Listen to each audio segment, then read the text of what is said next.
Mga uri ng sahod. Una, sibuyas na sahod. Ito yung sahod na kapag hinati-hati mo sa gastusin, mapapaluha ka. Pangalawa, pampapayat na sahod. Ito yung sahod na habang tumatagal, pakonti ng pakonti, ang natitirang pangkain mo.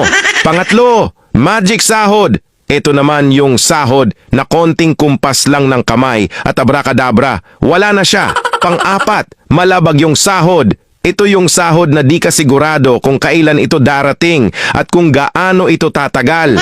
Panglima, corning pelikulang sahod. Ito naman yung sahod na tinatawanan mo na lang para di ka mabwisit. Pang-anim, konserbatibong sahod. Ito yung sahod na nakakawala ng inspirasyon.